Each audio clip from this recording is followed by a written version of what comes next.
Olá, seja bem-vindo! Bom, encerrado o pleito nesse último dia 4 de outubro, uma enxurrada de notícias de irregularidades em muitos processos de escolha começaram a circular pelas redes sociais e muitos candidatos ao cargo de conselheiro tutelar me pedindo ajuda. Luciano, o que eu faço? Na minha cidade houve boca de urna, na minha cidade houve transporte de eleitores. O que eu faço? Bom, hoje no período da manhã, hoje é terça-feira, dia 6 de outubro, eu pedi que você então relatasse para mim, através do Facebook, quais eram as principais irregularidades ocorridas nos municípios. E aí você atendeu esse pedido e agora, pouco mais de 3 da tarde, nós já somamos mais de 400 histórias de irregularidades no processo de escolha. Bom, antes de responder essas 5 perguntas, nós temos a seleção das 5 maiores irregularidades ocorridas nos processos. Eu tenho que fazer um seguinte comentário, tá? Generalizar é sempre muito injusto. E sim, muitos municípios tramitaram o processo de escolha de conselheiros tutelares de uma forma muito transparente, pautada sim na legalidade, em especial com muito respeito ao eleitor e ao candidato ao cargo de conselheiro tutelar. Municípios que, inclusive, isentaram passagem de ônibus para que os eleitores fossem. Municípios que se preocuparam e colocaram veículos para fazer o transporte. Membros de conselhos de direito e membros do Ministério Público que, de fato, fizeram o processo correr de forma muito transparente, como repito, pautado na legalidade. Então, generalizar é sempre muito ruim.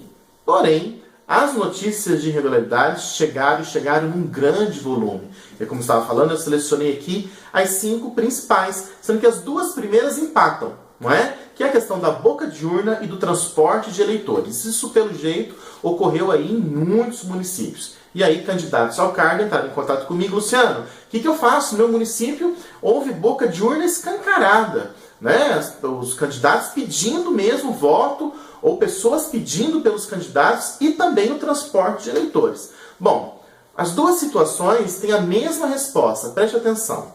Tanto a boca de urna quanto o transporte de eleitores são irregulares. Por que, Luciano, é irregular? Lembra que eu postei 2 vídeos antes do processo de escolha explicando a irregularidade da boca de urna e do transporte de eleitores?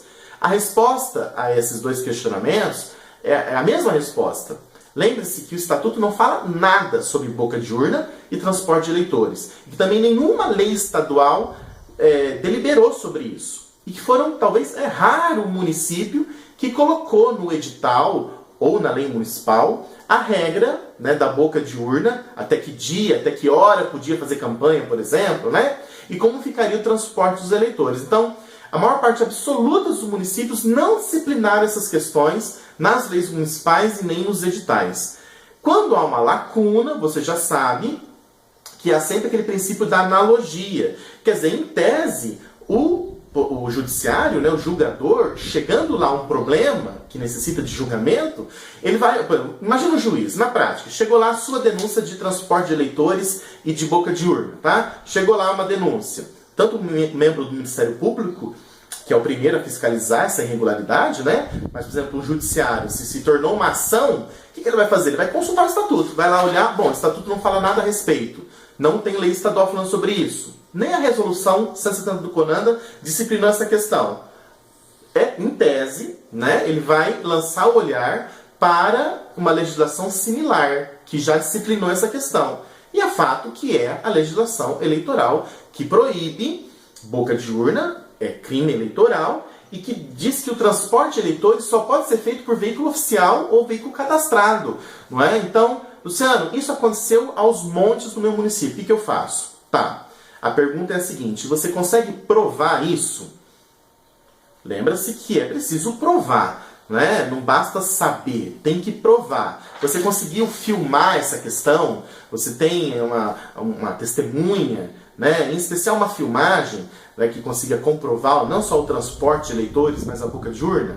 Não tem, Luciano. Bom, aí fica bem difícil você mover uma ação ou provocar o Ministério Público, que é o fiscalizador do processo. E lembra-se que esse processo só se encerra com a posse lá em janeiro de 2016. O processo se encerrou no domingo. O processo de escolha de conselheiros tutelares, ele vai até a posse, não é? Então, se você não tem como provar, fica muito difícil, tá? Ah, eu vi, muitas pessoas viram. Bom, se há pessoas que podem testemunhar, é uma outra questão, mas o ideal é que você, de fato, tenha uma gravação, uma filmagem dessa boca de urna ou desse transporte de eleitores. Tá, Luciano, eu tenho a prova. Muitos candidatos me relataram, eu recebi no WhatsApp, inclusive, vídeos desse. Olha, dá uma analisada. Fica difícil analisar se isso vai constar como prova ou não, né? Mas eu assisti alguns vídeos que me mandaram pelo WhatsApp, gravando pessoas saindo e entrando em carro,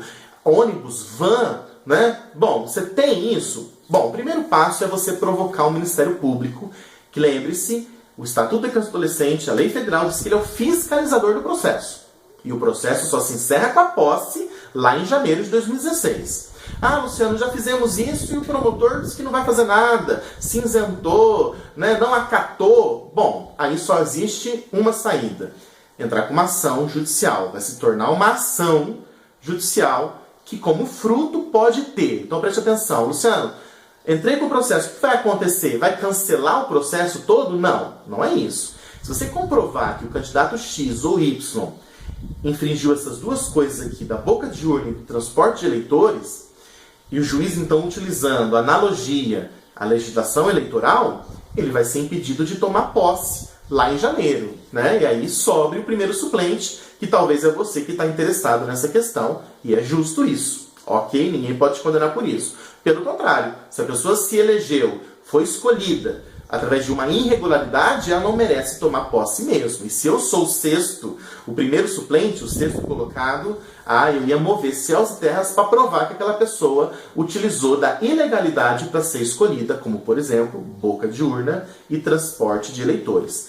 Dentro desse princípio da analogia com a legislação eleitoral, que é o que eu penso que a Justiça vai utilizar. Bom, em terceiro lugar, daí vem a questão da compra de votos. Isso me assustou muito, né? Eu vi valores aqui, R$10, R$20, até R$50 por voto. É muito estranha essa notícia, visto que nós sabemos que a maior parte dos conselheiros tutelares no Brasil recebe, primeiro, o salário mínimo. E aí, conselheiros tutelares que ganham aí pelo menos R$1.500 é uma outra parcela pequena. Mais que isso, então, enfim, você investir R$10, R$20, R$50 por voto para salário mínimo é, no mínimo, você se perguntar qual que é o objetivo da pessoa pleitear o cargo. Não é? Não é mínimo estranho isso aqui? Né? Da mesma forma, combustível, churrasco, chopp, cerveja. Olha, infelizmente, pessoas utilizar desses artifícios para ganhar voto não condiz com o cargo de conselheiro tutelar de forma alguma. E aí, se você consegue provar que houve compra de votos, é a mesma resposta das duas questões anteriores. Se você consegue provar, denuncia ao Ministério Público. Muito difícil o Ministério Público não tomar providências, você tendo uma prova a respeito disso. Mas se isso acontecer, aí é a via judicial. Você vai entrar com a via judicial. Se for acatado e comprovado que, de fato, esse candidato foi eleito utilizando-se da compra de votos, provavelmente ele vai ser impedido de tomar posse lá em janeiro de 2016, tá bom? Bom, em quarto lugar, tá ali problemas na contagem de votos, tá? E aí lembrando que, infelizmente, a Justiça Eleitoral, ela não se uniu, né, no processo de escolha, né? Então, algumas cidades, pouquíssimas cidades, conseguiram a urna eletrônica, o que facilita a contagem dos votos, né? Porque encerrou o horário ali, eles imprimem aquela guia, né? Se você já participou do processo eleitoral, você sabe como é que é, né? Sai aquela guia, nós já sabemos quantos votos tem naquela urna, cada candidato quantos votos tem, quantos brancos, quantos nulos, né? É super prático. Então, provavelmente, problemas em municípios com urna eletrônica Claro, aqueles municípios que conseguiram fazer o processo, né? Por exemplo, a cidade do Rio de Janeiro, nós sabemos que o processo era com urna eletrônica, mas houve uma pane no sistema e infelizmente não houve, né? Não se concluiu o processo de escolha na cidade do Rio de Janeiro. Mas cidades que conseguiram concluir, muito difícil ter denúncia de fraude no processo de escolha com urna eletrônica. Eu acredito no processo de escolha e no processo eleitoral com urna eletrônica. O Brasil ele é fantástico e eu não acredito nessas teorias conspiratórias de que a urna eletrônica é fraudada. Não acredito nisso. Você pode me julgar inocente, mas eu acredito muito na justiça eleitoral brasileira, tá? E no resultado que as urnas apresentam. E temos que respeitar esse resultado, tá? Bom, urna de lona, né? Nós temos aí vários problemas.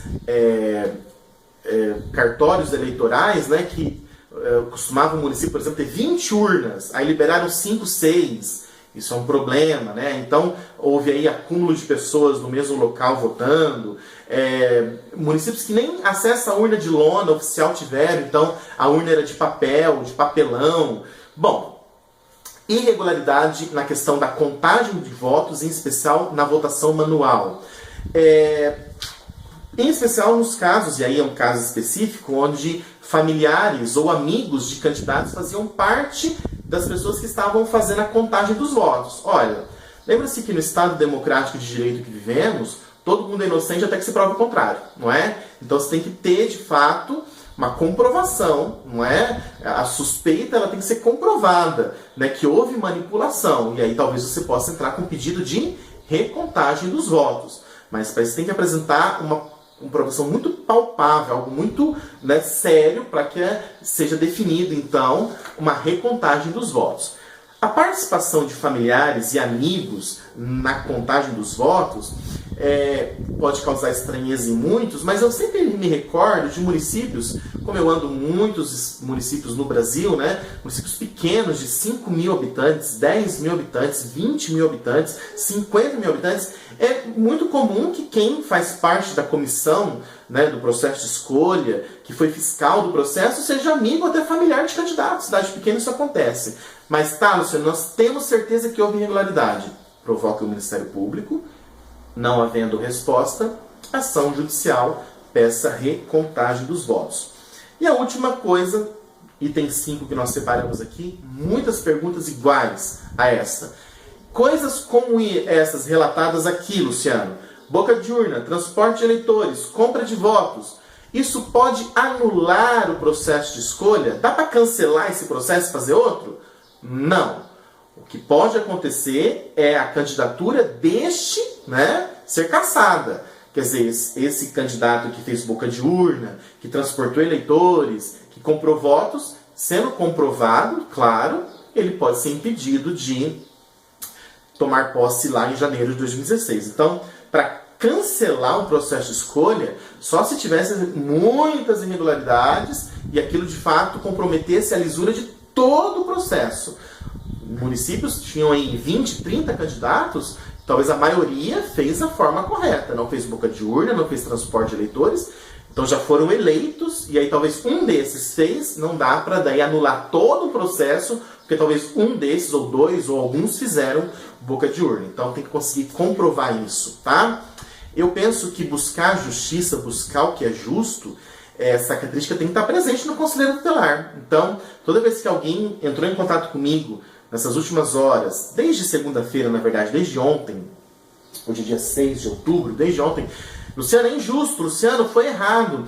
É esse sentimento que tem que estar dentro do candidato ao cargo, porque se ele não busca ressarcir ou estabelecer o próprio direito, como que ele vai lutar para restabelecer o direito da criança e do adolescente quando é violado? Não é? Então tá certo, é isso mesmo, nós temos que nos indignar, não podemos nos calar, e se pudermos comprovar que houve alguma dessas ilegalidades no processo de escolha, sim, acione primeiro o Ministério Público, depois a via judicial, caso a primeira não funcione. Ok?